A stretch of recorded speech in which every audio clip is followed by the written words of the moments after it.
Welcome back sa most watched videos.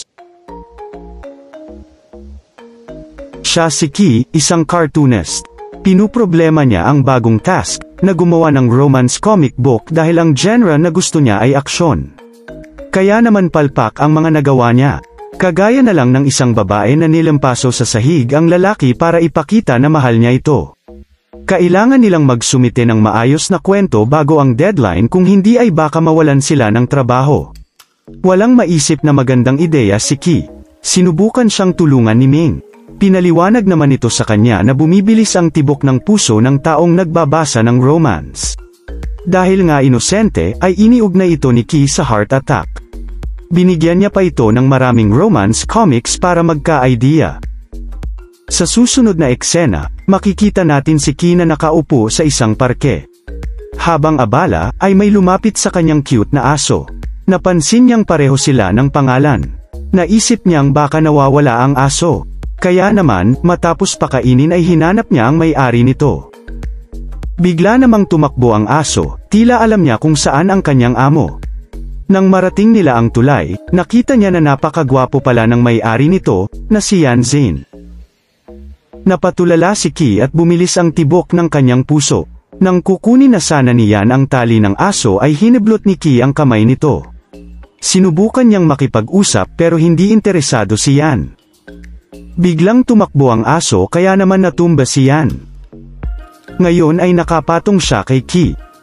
Ang aso ay tumalon sa ibabaw kaya naman aksidenteng nagkahalikan ang dalawa. Dali-daling tumayo si Yan habang shock pa rin si Ki sa nangyari.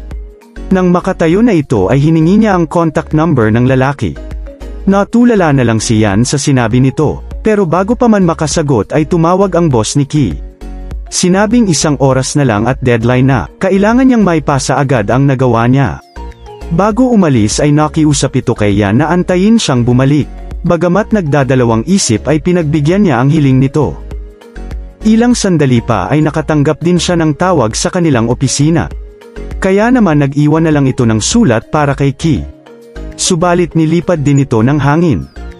Samantala, sinimulan na ni Ki ang kanyang comic tungkol sa unang pagkikita nila ni Yan. Nagustuhan naman ng mga boss ang nagawa niya. Upang matapos ni Ki ang kanyang comic book ay kakailanganin niyang mas makilala pa ang lalaki. Gabi na nung makabalik siya sa meeting spot nila ni Yan. Nalungkot siya nang malaman na umalis na ito. Ito ang kumpanya ni Yan, isa siyang masipag at sikat na architect. Siya naman si Shen, ang best friend niya. Napag-alaman din na hindi pa nagkaka-girlfriend si Yan kaya naman pinipilit siya ng kanyang lolo sa mga blind date. Na hindi niya naman pinupuntahan. Noong gabi, lumabas si Ki kasama ang kanyang mga kaibigan. Habang nag-uusap ay bigla na lang may nagtapo ng tubig kay Ki mula sa taas. Agad na humingi ng paumanhin ang mga kaibigan nito. Pinatawad niya naman dahil lasing ang gumawa. Lumalabas na isa itong estudyante na broken-hearted, at maraming mga kababaihan ang nahuhumaling sa isang striktong architecture professor nila. Pero lahat sila ay busted sa kanya. Ang lalaking tinutukoy nila ay si Yan. Maliban sa pagiging CEO ay nagtuturo rin ito. Hindi niya natatandaan ang pangalan ng mga estudyante o ng kahit sino, kaya tinatawag niya sila sa pamamagitan ng kanilang ID number. Nang makauwi na, ay gumawa agad ng paraan si Ki para hanapin si Yan. Nanawagan siya sa isang blog post kung sino man ang nakakakilala dito. Isa sa mga nag-comment ay nagsabing nagtuturo ito sa isang universidad. Pinuntahan niya ito agad noong sumunod na araw. Habang nasa hallway ay nakakita siya ng isang babae na patagang kumukuha ng litrato. Nilapitan niya ito at tinanong ang tungkol kay Yan. Lumalabas na kumukuha siya ng litrato ni Yan na binibenta niya sa mga fangirls nito. Sa katunayan pa nga, ay nakapagpatayo na ito ng merchandising business dahil sa sobrang popular nito sa mga babae. Bigla na lang may dumating na security upang hulihin ang stalker ni Yan. Bago ito tumakas ay ipinaalam niya muna kay Ki kung saan ito matatagpuan si Yan. Ang hindi niya alam, ay palihim na iniligay nito ang memory card sa kanyang bag para sakaling mahuli siya ng guard ay hindi mako-confiscate ang mga pictures na pinaghirapan niya. Narating niya na nga ang classroom ni Yan. Nasurpresa pa siya nang makita ito. Kumaway siya dito pero di siya nito pinansin. Napadako ang tingin niya sa puzzle box sa podium at nalaman na taon-taon, hinahamon ni Yanzin, ang kanyang mga estudyante na lutisin ang puzzle. Ang makakalutas nito ay maaaring humingi sa kanya ng kahit anong gusto nila. Sigurado siya na walang makakasolve ng mahirap na puzzle. Dahil maraming mga babae na ang sumubok pero, lahat sila ay pumalpak. Laking gulat niya nang mabilis na nasolve ni Key ang puzzle. Pinapunta niya naman ito sa kanyang opisina upang kausapin. Napansin ni Key ang memory card na nilagay ng babae sa bag niya. Kinuha naman ito ni Yan mula sa kanya. Nang mabuksan nito ang file, puro pictures niya pala ang laman. Sinubukang magpaliwanag ni Key pero hindi na maipinta ang muka ni Yan.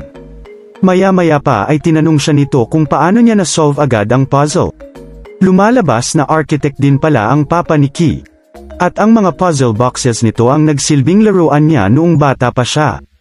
Ipinakita niya pa ang teknik sa mabilis na pag-solve nito. Na-impress naman si Yan sa talino niya.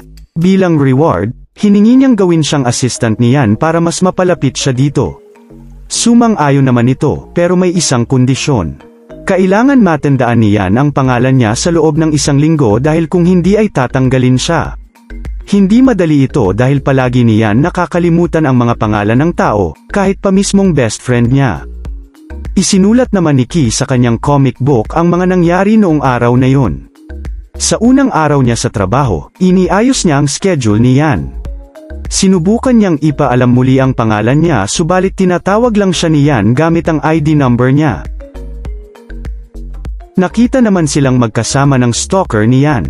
Pinitsuran sila nito. Maya-maya pa ay nahuli din siya ni Yan. Napag-alaman din na magpinsan pala sila. Kinuha niya ang kamera nito at pinahingi ng sorry kay Key sa ginawa nitong pag-set up ng memory card sa kanya. Sa susunod na eksena, nagtago si Key sa ilalim ng podium habang hawak ang signage kung saan nakasulat ang pangalan niya upang matandaan ito ni Yan. Bigla na lang siyang nilapitan nito at hinalikan. Nagising naman si Key sa kanyang panaginip.